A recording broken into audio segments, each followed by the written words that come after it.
A homeless man approaches Barron Trump. Donald Trump's reaction will make you tear up. Fiction story.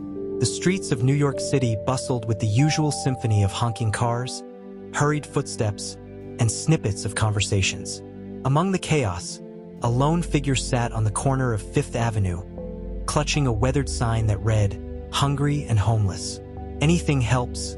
His name was Henry, and he had been living on the streets for the better part of 2 years. Once a middle-class man with a stable job and a family, a series of unfortunate events had left him with nothing but the clothes on his back and the sign he held. Henry's eyes were tired but observant, scanning the crowd for anyone who might toss a few coins his way. Most people ignored him, their eyes fixed on their phones or the pavement. Occasionally, someone would glance at him with pity before hurrying away, leaving Henry to retreat further into himself. On this particular day, Henry noticed someone unusual approaching. A tall, young man, dressed simply in jeans and a hoodie, walked down the sidewalk with an air of quiet confidence. He didn't exude the rushed energy of a New Yorker, nor did he seem detached like most people who avoided eye contact. Instead, his steps were measured, and his gaze scanned the world around him with calm curiosity. Barron Trump was used to walking around the city without drawing much attention. His understated wardrobe helped him blend in, and most people didn't recognize him right away. That anonymity suited him. He valued his privacy and preferred not to rely on his family's name to navigate the world. Today, he was on his way to meet a friend at a nearby cafe, but as he walked, something caught his attention. Henry, unlike the countless others who had passed by, Barron slowed his steps. He noticed the man's weathered face, the lines etched deep with hardship, and the tattered clothes that barely shielded him from the chill in the air. For a moment, Barron hesitated, unsure whether to stop. He had been raised to help others whenever possible, but he also knew that not everyone welcomed charity. As Barron paused, Henry glanced up, their eyes meeting. There was no judgment in Barron's gaze, only genuine curiosity and concern. It was a look Henry hadn't seen in a long time. Most people either ignored him or regarded him as an inconvenience. "Hey," Barron said, his voice calm and steady. "How's it going?" Henry blinked, caught off guard. He had expected the young man to keep walking or maybe toss a few coins his way without a word. The question felt strange, almost out of place. "I've been better," Henry replied after a moment, his voice hoarse from disuse. "But I guess that's obvious." Barron nodded, crouching slightly to meet Henry at eye level. "What's your name?" "Henry," he said cautiously, his grip tightening on the sign. "Why do you ask?" "I'm Barron," he said simply, offering a small smile. "Just wanted to say hi." Henry frowned, suspicious of Barron's intentions. "You don't look like the kind of guy who stops for people like me." "Maybe I'm not," Barron admitted, "but here I am." Henry studied him for a moment, trying to gauge whether Barron was sincere or just another privileged kid looking for a story to tell his friends. But there was something about the young man's calm demeanor that disarmed him. He wasn't in a rush to leave, and his eyes didn't dart around uncomfortably. He seemed genuine. "All right, Barron," Henry said cautiously. "What do you want?" Barron shrugged. "Nothing, really. I was just wondering if you've eaten today." Henry let out a bitter laugh.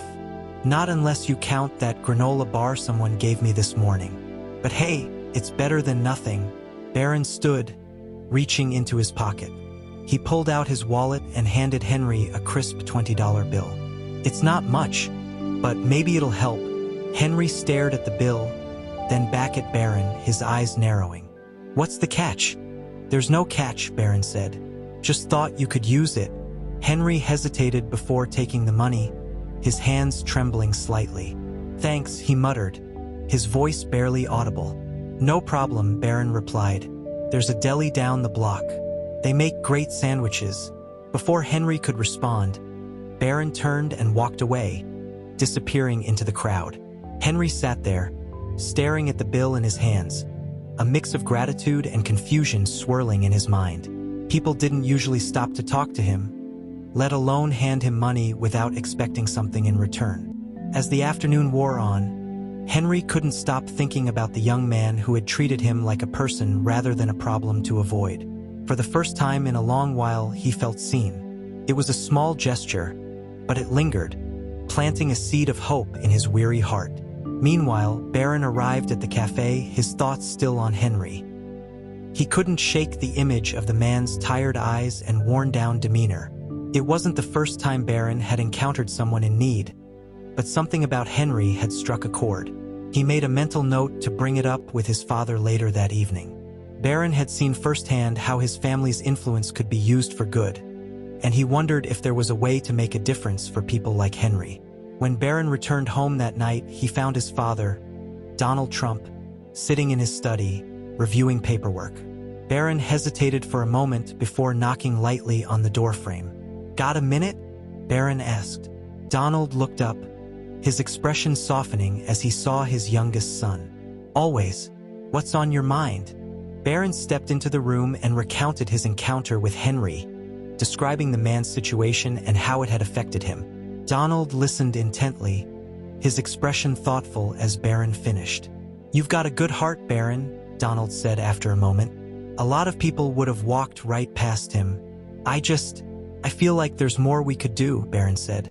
"Not just for Henry, but for people like him." Donald leaned back in his chair, his fingers steepled. "Let's talk about that," he said. "Because you're right. There's always more we can do." And with that, the seed of an idea began to take root, setting the stage for a chain of events that would change lives in ways neither Barron nor Henry could have imagined. The days following Barron's encounter with Henry passed uneventfully for most people in New York City, but not for Henry. The $20 Barron had handed him bought him a sandwich, a coffee, and a brief reprieve from the gnawing hunger that had become his constant companion. Yet, the encounter left Henry unsettled.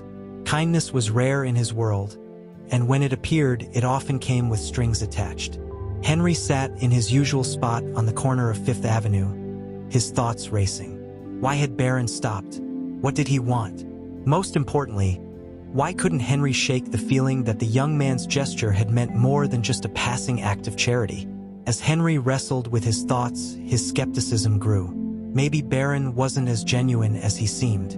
Maybe the whole interaction had been a stunt, a way to feel good about himself or earn social media clout. The thought made Henry's stomach churn. He had seen it before. People snapping selfies with homeless individuals to post online, framing their charity as a badge of honor while leaving the recipients of their kindness humiliated and forgotten. These thoughts gnawed at Henry as he clutched his sign, scanning the faces of the passers-by. Most of them still ignored him, their eyes darting away when they caught his gaze. But Henry didn't mind, he was used to it. What he wasn't used to was feeling conflicted about someone like Barron. Across the city, Barron couldn't stop thinking about Henry either. His father's reaction to the story had encouraged him, and over the past few days, Barron had been quietly brainstorming ways to help people like Henry on a larger scale. He knew that simply giving out money wasn't a long-term solution. It addressed the symptom but not the cause. Barron wanted to do more. One afternoon, Barron found himself walking down Fifth Avenue again, his steps purposeful. He wasn't entirely sure what he planned to say or do, but he felt compelled to check on Henry. As he approached the corner, his tall frame and simple attire blended into the crowd. It wasn't until he stopped in front of Henry that the man looked up, his face a mixture of surprise and suspicion. "Back again?" Henry asked, his voice carrying a hint of sarcasm. "What's the occasion? Lose a bet?" Barron smiled faintly, crouching to meet Henry's gaze. "I was in the neighborhood," he said. "Thought I'd see how you were doing." Henry chuckled bitterly. "How do you think I'm doing? Same corner, same sign, same story." Barron nodded, his expression thoughtful. "Fair enough. Did the money help at all?" "It helped me eat," Henry admitted. "For a day. But I'm guessing you didn't come back just to check my receipts." "You're right," Barron said. "I wanted to talk, if that's okay." Henry raised an eyebrow. "Talk? What's there to talk about?" "I don't know," Barron said honestly. "You tell me. What's your story?" Henry hesitated, the question catching him off guard. Most people didn't care about his story, they barely acknowledged his existence. But there was something about Barron's tone that disarmed him. It wasn't pity or judgment, it was curiosity. "Why do you care?" Henry asked, his voice tinged with mistrust. "You don't even know me. I don't have to know you to care," Barron replied simply. The sincerity in Barron's voice made Henry pause. He looked away, his fingers tightening around the edges of his sign. "All right," he said after a moment. "You want to know my story? Here it is. I had a job, a house, a family. Then the economy tanked, I got laid off, and everything fell apart. My wife left, I lost the house, and now here I am. Happy?" Barron didn't flinch at Henry's bitterness. Instead, he nodded slowly. "I'm sorry you went through that," he said. "No one should have to." Henry let out a bitter laugh. "Yeah, well, life's not exactly fair, is it?" "No, it's not," Barron agreed. "But that doesn't mean it has to stay this way." Henry narrowed his eyes, his suspicion returning. "And what do you know about it, huh? You don't look like someone who's ever had to sleep on the street." "You're right," Barron said. "I haven't. But that doesn't mean I can't try to understand. And it doesn't mean I can't try to help." Henry studied Barron for a moment, his expression unreadable. "Help, huh? Is that what this is? Your good deed for the day?" "No," Barron said firmly. "This isn't about me feeling good. It's about figuring out how to make a difference." Henry shook his head, his skepticism hardening into a protective shell. "You think you can fix this? You think one rich kid with a few bucks can change anything?" "I don't know," Barron admitted. "But I have to try." Henry looked away, his jaw tightening. "Why me?" he asked quietly. "Out of all the people you could have stopped for, why me?" Barron hesitated, searching for the right words. "Because I saw you," he said finally, "and I couldn't just keep walking." The simplicity of Barron's answer caught Henry off guard.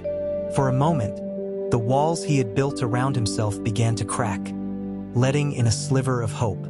But just as quickly, he shut them again, unwilling to risk the vulnerability that came with trusting someone. "Well, thanks for the chat," Henry said, his tone dismissive. "But I've got enough problems without adding disappointment to the list." Barron didn't move. "I'm not here to disappoint you," he said.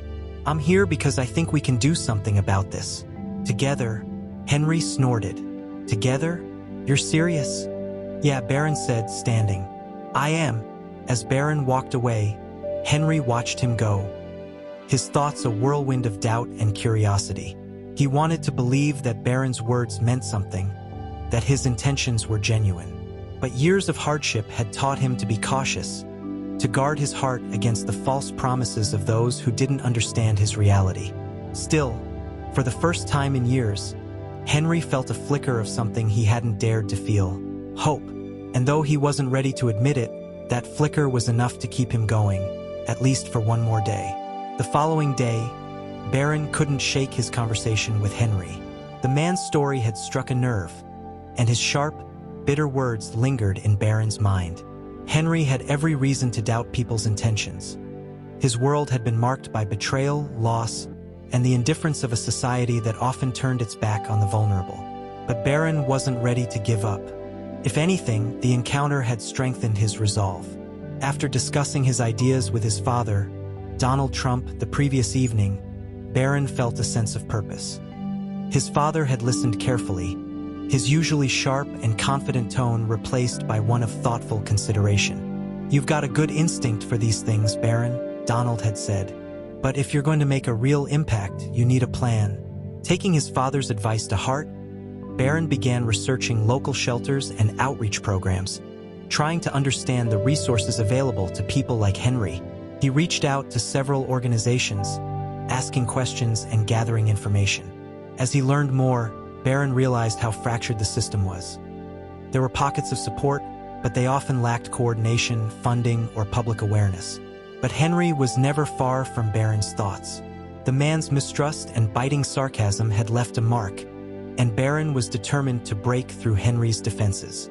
He decided to return to the same corner of Fifth Avenue, not just to check on Henry, but to deliver a message that he wasn't just another passerby making empty promises.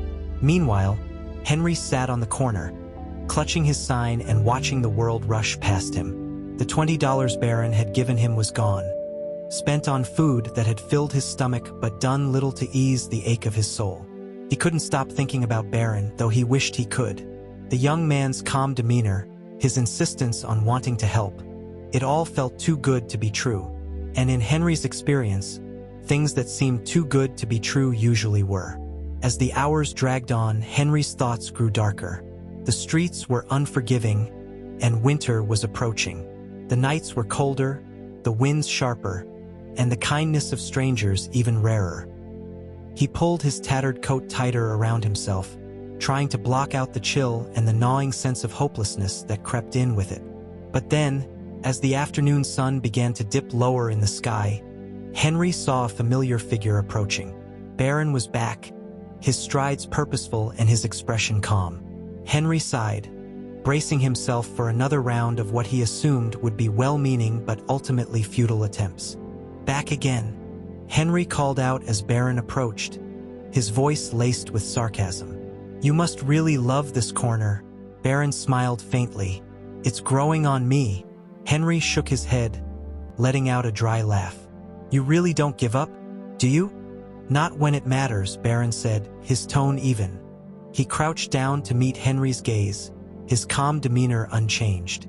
"How are you doing?" "Same as yesterday," Henry replied curtly.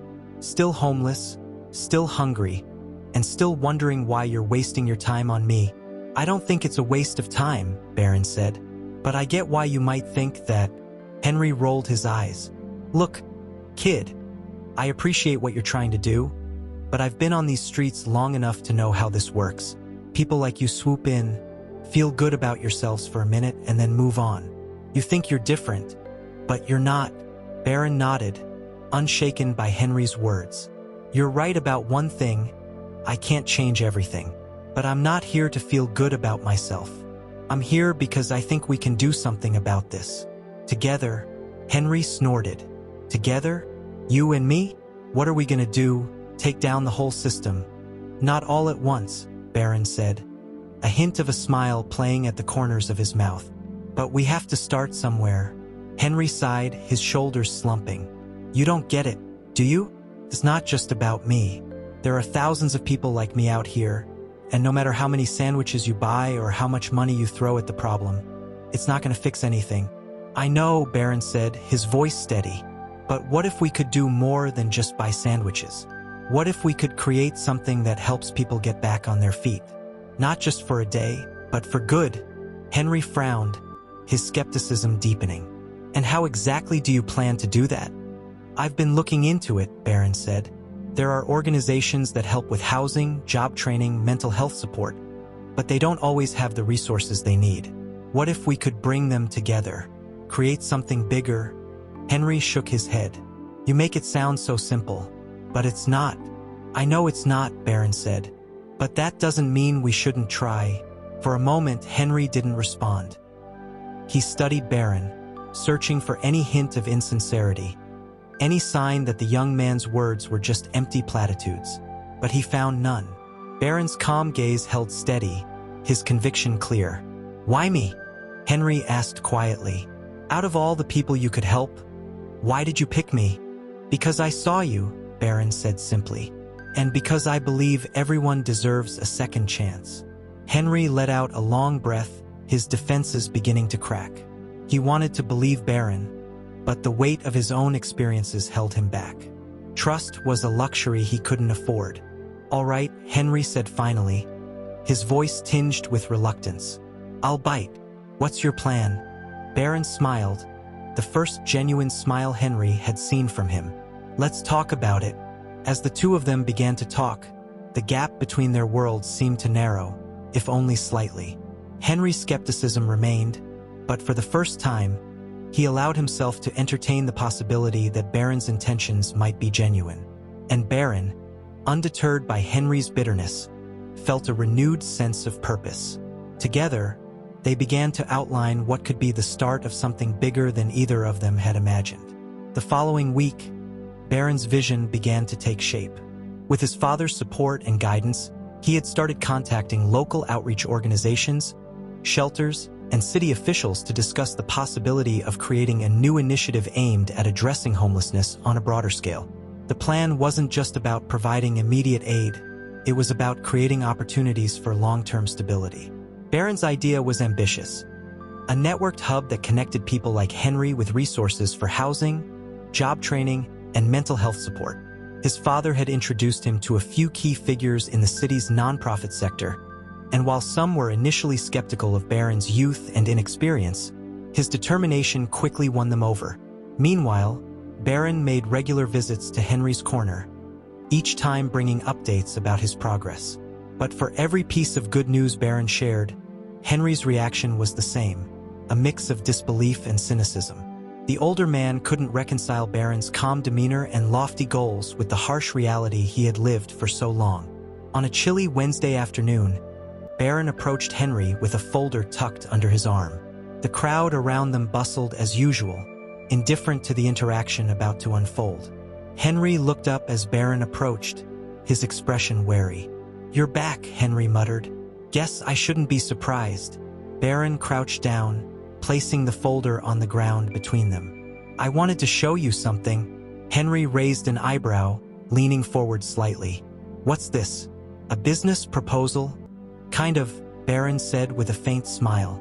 He opened the folder, revealing a collection of documents, charts, and photographs. "This is the plan I've been working on. It's called the Second Chance Initiative." Henry stared at the papers without touching them. "Second chance, huh? Sounds like something out of a movie." "It's real," Barron said. "We're working on a pilot program that connects people with housing and job training.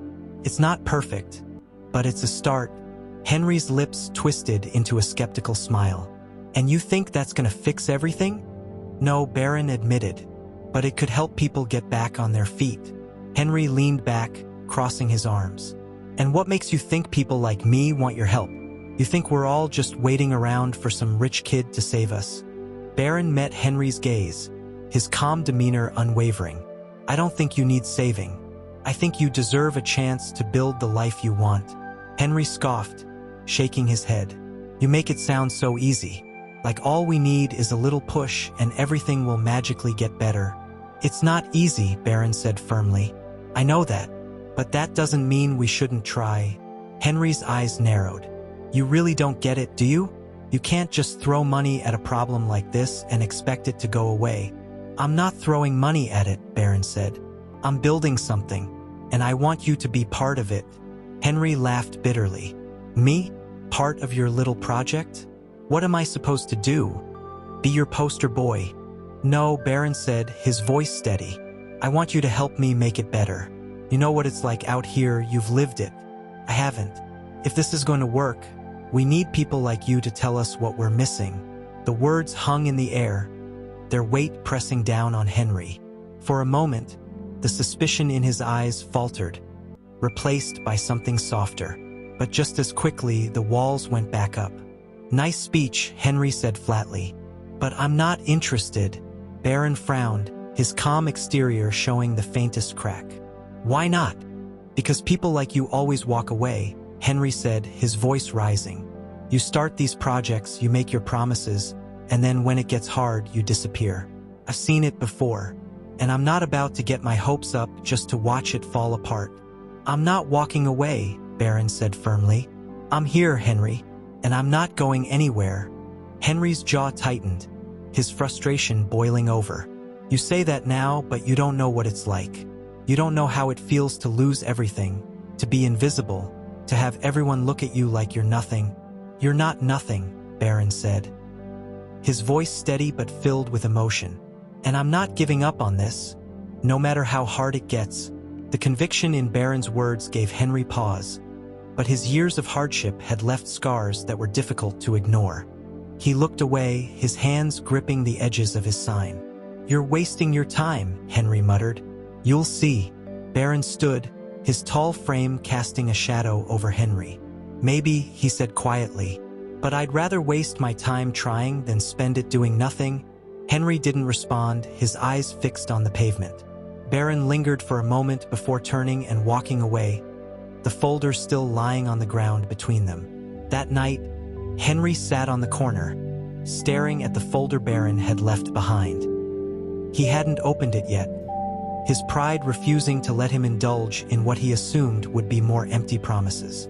But as the hours ticked by and the city quieted, curiosity began to gnaw at him. Finally, Henry reached for the folder, his fingers trembling as he opened it.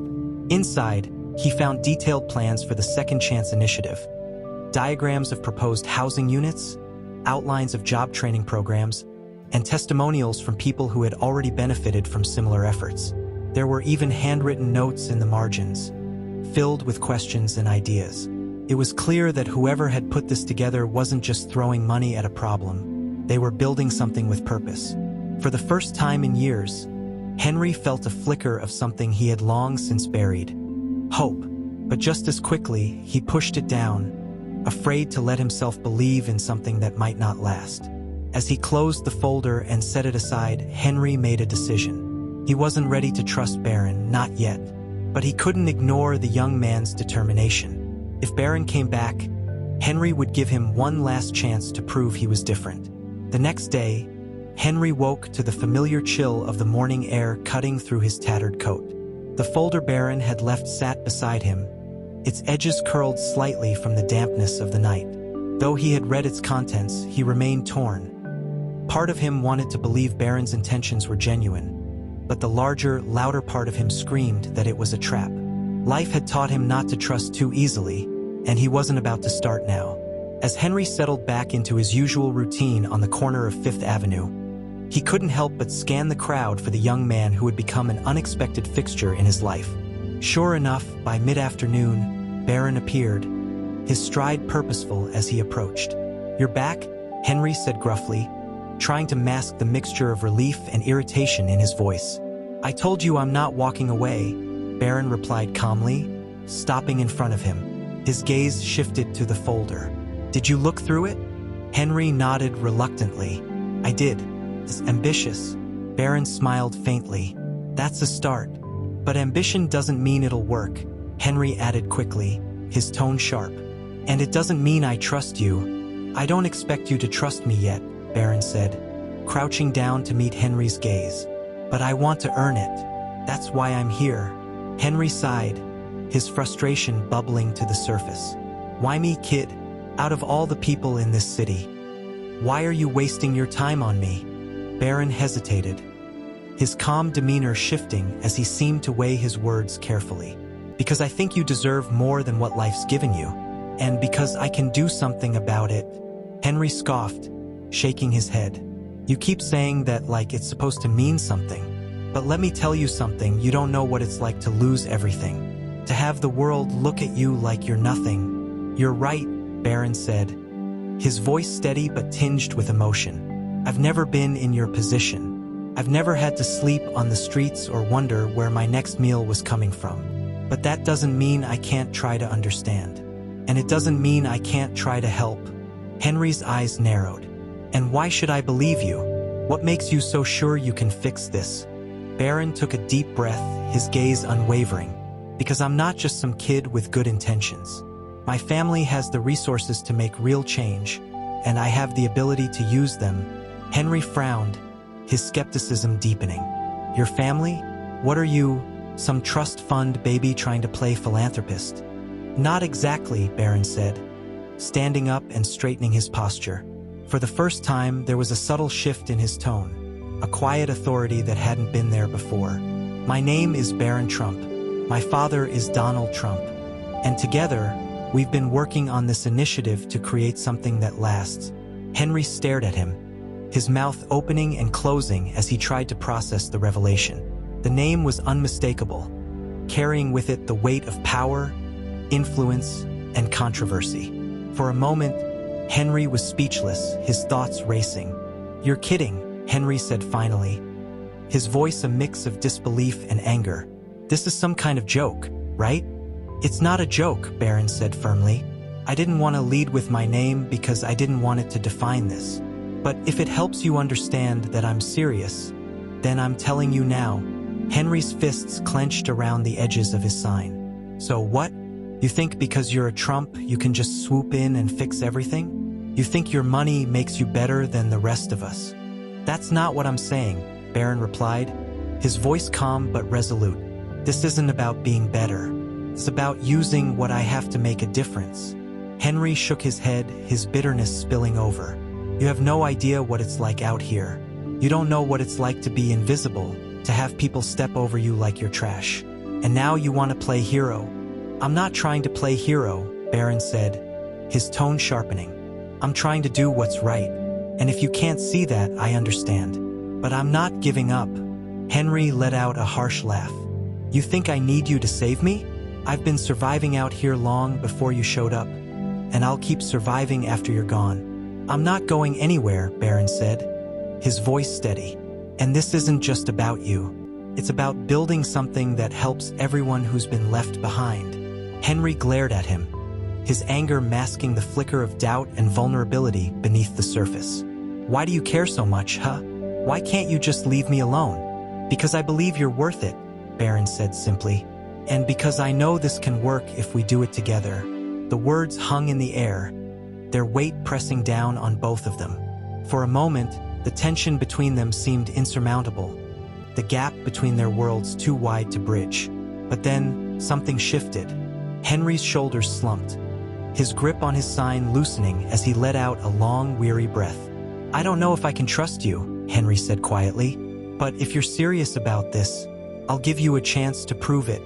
Barron nodded, his expression softening. That's all I'm asking. As Barron stood and prepared to leave, Henry called after him. But don't think for a second that I'm gonna make this easy for you.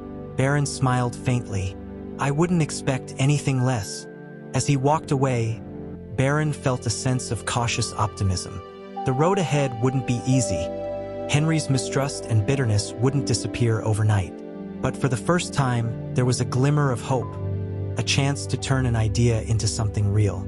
For Henry, the encounter left him feeling conflicted. He still didn't fully trust Barron, but the young man's determination and sincerity were hard to ignore. And though he wasn't ready to admit it, a small part of him wanted to believe that maybe, just maybe, this time would be different. On a brisk Thursday afternoon, Barron returned to Henry's corner. He was alone, carrying nothing but a quiet determination and a folder filled with updates on the Second Chance initiative. As he approached, Henry glared at him from his usual spot, his arms crossed and his expression guarded. You just can't stay away, can you? Henry said, his voice dripping with sarcasm. I told you I'm not walking away, Barron replied calmly. How've you been? Henry let out a harsh laugh. How do you think? I'm still out here, same as always. Barron nodded, unfazed by the bitterness in Henry's tone. I've been working on a few things. Thought you might want to hear about them. Henry rolled his eyes. Let me guess, you've got some big, shiny plan to fix everything. And you expect me to jump on board like some kind of charity case. I don't expect anything, Barron said firmly. But I want you to know what we're doing because it's about more than just you or me. Henry's eyes narrowed. What's that supposed to mean? Barron crouched down, opening the folder and spreading its contents on the pavement. He pointed to a set of plans for a transitional housing facility, complete with job training programs and on-site counseling services. Next to it was a list of partnerships with local businesses willing to hire people who had been through the program. This isn't just an idea anymore, Barron said. It's happening. The funding's in place, the partnerships are set, and we've already started construction on the first site. But we need people like you to make it work. Henry stared at the papers, his jaw tightening. People like me? What, you need a mascot? Someone to parade around and say, look what we did? No, Barron said, his voice steady. We need people who understand what it's like to be out here. People who can tell us what works and what doesn't. Your experience matters, Henry. Henry snorted, shaking his head. My experience? My experience is being ignored, stepped over, and treated like garbage. You don't need me to tell you that. We do, Barron insisted, because that's the reality we're trying to change. And we can't do it without hearing from the people who've lived it. Henry's fists clenched, his frustration bubbling to the surface. You think you're some kind of savior, don't you? You think you can just roll in with your money and your plans and fix everything. But you don't get it. You don't get what it's like to lose everything. You're right, Barron said, his tone unyielding. I don't. But that doesn't mean I can't try to help. Help? Henry spat. Help me how? With your charity and your pity? You don't even know me. I'm trying to know you, Barron said, his voice rising slightly. But you keep pushing me away. Maybe because I don't need you. Henry shot back, his voice echoing down the street. Maybe I'm fine just the way I am. You're not fine, Barron said bluntly. And you know it. You deserve better than this, Henry. But you're so caught up in your bitterness that you won't let yourself believe it. Henry froze, the words hitting him like a slap. For a moment, the tension between them crackled like static, the air heavy with unspoken truths. Henry's anger was a shield, a way to protect himself from the vulnerability that came with hope. But Barron wasn't backing down. I'm not here to save you, Barron continued, his tone softer but no less determined. I'm here because I believe in what we're building, and I believe you can be part of it if you're willing to take the chance. Henry looked away, his jaw tight. And what if it doesn't work? What if I trust you, and it all falls apart? Then we try again, Barron said simply. And we keep trying because the alternative is giving up. And I'm not willing to do that. The silence that followed was heavy, both men grappling with the weight of their words. For Henry, the choice was clear but terrifying. He could either continue to push Barron away, clinging to the safety of his cynicism, or he could take the risk of believing in something bigger than himself. For Barron, the moment was pivotal. He had come this far, refusing to walk away even when faced with Henry's anger and mistrust. But he knew that true change wouldn't come from words alone. It would come from action, from proving that his promises weren't empty. Finally, Henry let out a long breath, his shoulders slumping. You're a stubborn kid. You know that? I've been told, Barron said with a faint smile. Henry shook his head, a small, reluctant smile tugging at the corners of his mouth. All right, he said quietly, I'll give it a shot. But don't think for a second that I trust you. I wouldn't expect anything less, Barron replied. As they stood, the tension between them began to ease, replaced by a cautious sense of possibility. The road ahead would be long and fraught with challenges, but for the first time, there was a glimmer of hope, a chance to turn an idea into something real. The following weeks brought a whirlwind of activity as Barron pushed forward with the Second Chance initiative. The first transitional housing unit was nearing completion, and several local businesses had officially signed on to provide job training opportunities. The progress was undeniable, but Barron knew the real challenge lay in gaining trust from people like Henry, the ones who had been let down too many times before. Henry, meanwhile, remained guarded. While he had agreed to listen, his bitterness hadn't diminished.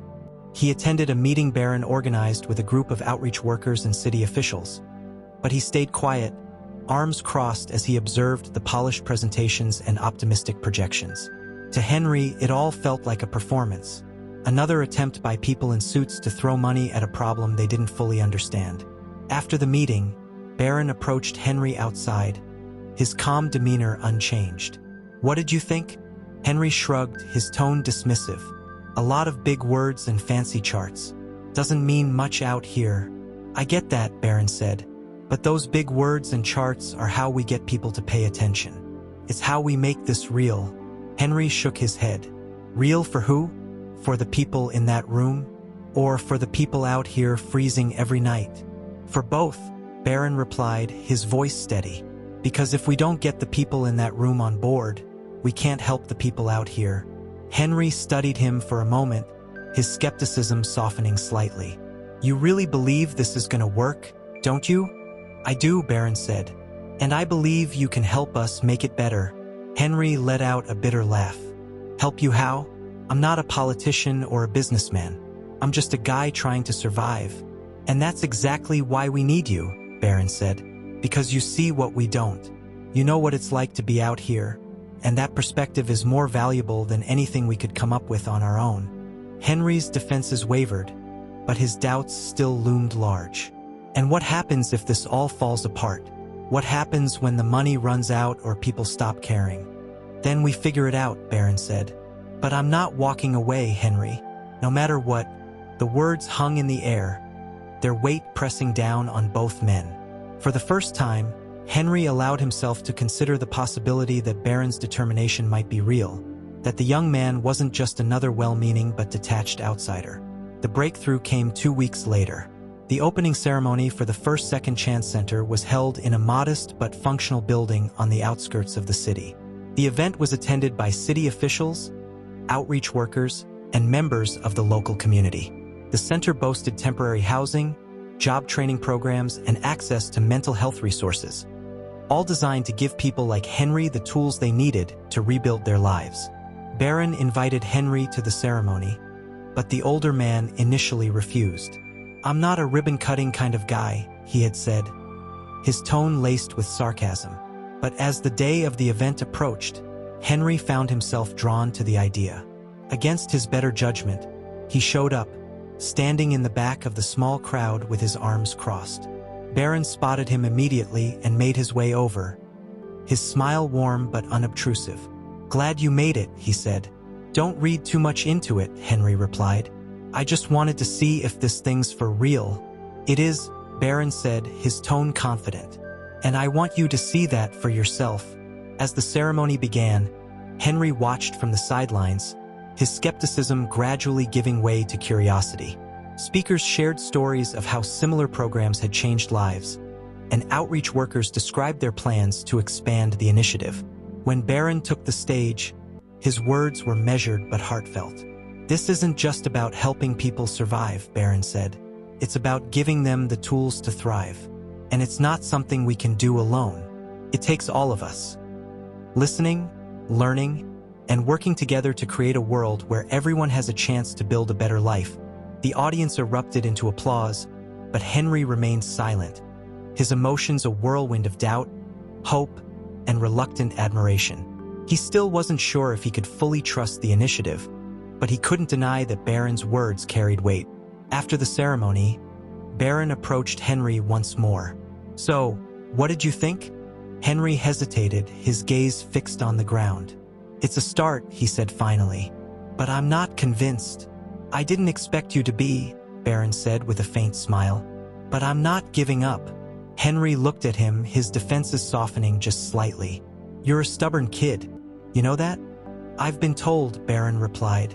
For the first time, Henry allowed himself to smile. A small, fleeting expression that carried more weight than words ever could. Months after the opening of the first Second Chance Center, the ripples of Barron's persistence were being felt across the city. The center had become a haven for those seeking a fresh start. It wasn't perfect, progress rarely is, but it was a step forward, a tangible effort to bridge the gap between those with resources and those who had been forgotten by society. Henry had reluctantly joined the initiative, though his skepticism lingered. At first, he only agreed to sit in on meetings as a consultant, sharing insights about the realities of life on the streets. His contributions were invaluable, offering a perspective that no amount of data or research could replicate. The staff and organizers quickly grew to respect Henry's blunt honesty, and for the first time in years, Henry felt that his voice mattered. But trust wasn't built overnight. Henry kept his guard up, wary of false promises and sudden abandonment. Even as he worked with the initiative, he doubted its longevity. He had seen too many programs start strong only to fizzle out when the public's attention shifted elsewhere. And yet, Barron's unwavering determination kept Henry tethered to the project. The young man's refusal to give up, even in the face of Henry's bitterness, was something Henry had never encountered before. Barron, for his part, remained deeply involved in every aspect of the initiative. He attended meetings with city officials, visited the center regularly to talk with participants, and worked tirelessly to secure funding and resources. His family's influence undoubtedly opened doors, but Barron insisted on doing the hard work himself. To him, the initiative wasn't just a project. It was a promise to Henry and to everyone who had been left behind by society. One evening, Barron sat with Henry at the center, watching as a group of participants attended a job training workshop. The atmosphere was a mix of nervous energy and cautious optimism, and Barron couldn't help but feel a swell of pride. They're starting to believe it's possible, Barron said, breaking the silence. Henry glanced at him, his expression unreadable. Yeah, well, believing is the easy part. It's the doing that's hard. Barron nodded, unbothered by Henry's cynicism. That's why we're here, to make the doing possible. Henry let out a soft chuckle. You really don't quit, do you? Nope, Barron said with a small smile. And neither should you. Henry shook his head, a reluctant smile tugging at the corners of his mouth. You're a stubborn kid, you know that? I've been told, Barron replied. As the months turned into a year, the initiative expanded beyond its original scope. Additional centers opened in neighboring boroughs, each one tailored to the specific needs of its community. The program's success began to draw national attention, with other cities expressing interest in adopting the model. For Henry, the experience was transformative. Though his mistrust never fully disappeared, he began to let down his walls, bit by bit. He moved into one of the center's transitional housing units, finding stability for the first time in years. With encouragement from Barron and the staff, Henry eventually took on a formal role as a peer mentor, helping others navigate the program and offering the kind of support only someone who had lived it could provide. One day, during a meeting with new participants, Henry stood at the front of the room, his voice steady as he shared his story. I'm not gonna lie to you, he said, his gaze sweeping across the group. This isn't easy. It's gonna take work and it's gonna take time. But if you're willing to give it a shot, you've got people here who believe in you, even when you don't believe in yourself. In the back of the room, Barron watched with quiet pride. Henry's journey had been far from smooth, but the progress he had made was undeniable. For Barron, moments like this were a reminder of why he had started the initiative in the first place. It wasn't about grand gestures or instant solutions. It was about creating a space where people could reclaim their lives, one step at a time. Welcome back, everyone. Today's story is one that will leave you thinking long after the credits roll.